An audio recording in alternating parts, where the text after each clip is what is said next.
teh manis alami, hanya 0 kalori per saji. Tropicana Slim Stevia. Halo Sobat Kompas TV, sekarang saatnya kita update lagi 3 berita terpopuler yang terjadi pada hari ini, Selasa 8 April 2025. Kita ke berita yang pertama. Presiden Prabowo Subianto mengatakan fokus pembangunan swasembada pangan dan energi yang diyakini akan memperkuat daya tahan ekonomi Indonesia dari berbagai guncangan ekonomi global. Hal tersebut diungkap oleh Presiden Prabowo Subianto saat menghadiri sarasehan ekonomi di Menara Mandiri Sudirman, Jakarta. Prabowo menyebut kebijakan Trump telah membuat banyak negara cemas. Kata Prabowo, Indonesia akan berupaya menjalankan ekonomi dengan mendasari Pancasila dan Undang-Undang Dasar 1945. Dengan begitu, perekonomian Indonesia tak terdampak kebijakan negara lain, misalnya tarif baru impor yang diterapkan Presiden Amerika Serikat Donald Trump.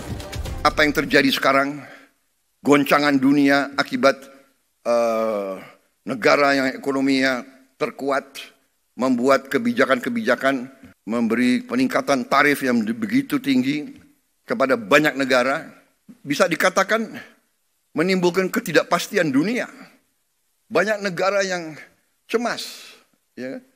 Evidence-nya sudah mulai kelihatan. Ya, kita akan menghadapi tantangan, tapi saya bicara dengan tim saya, ternyata situasinya dapat kita hadapi dan bisa kita kendalikan. Berita yang kedua, TNI Angkatan Laut mengungkap motif pembunuhan jurnalis media online Banjarbaru Juwita. Danjen Pomal Banjarmasin Mayor Laut Saji menyebut pelaku tega membunuh korban karena enggan menikahinya. Saji menambahkan, pelaku datang dari Balikpapan ke Banjarbaru pada 21 Maret 2025 menggunakan bis untuk melancarkan aksinya.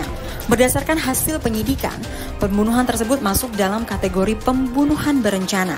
Tersangka pun dijerat pasal 340 KUHP tentang pembunuhan berencana dan pasal 380 KUHP.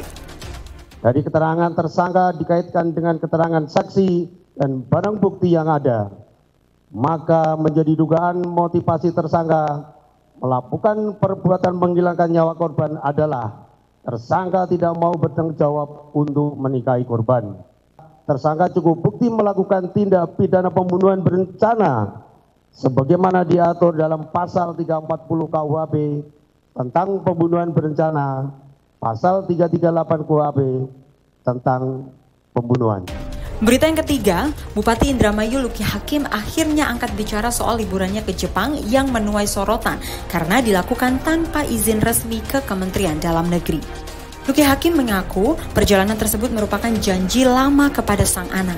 Luki menjelaskan bahwa liburan ke Jepang sebenarnya sudah direncanakan sejak Desember 2024, bahkan sebelum ia resmi dilantik sebagai bupati. Ia menyebut janji liburan ke Jepang merupakan bentuk tanggung jawab pribadinya sebagai ayah setelah masa kampanye hingga pelantikannya menyita waktu kebersamaan dengan keluarga. Kepergian saya ke Jepang itu sudah saya rencanakan tahun lalu.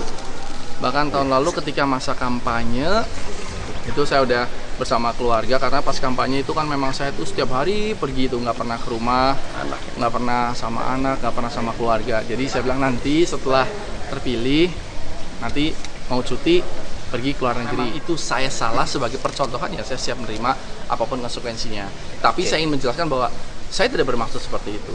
Tapi selebihnya saya harus menanggung semua perbuatan, ada konsekuensi. Itu dia sahabat Kompas TV, 3 berita terpopuler pada hari ini. Saya Tesalonika Ajeng pamit undur diri. Jangan lupa untuk berikan like, komen, dan share di video-video Kompas TV.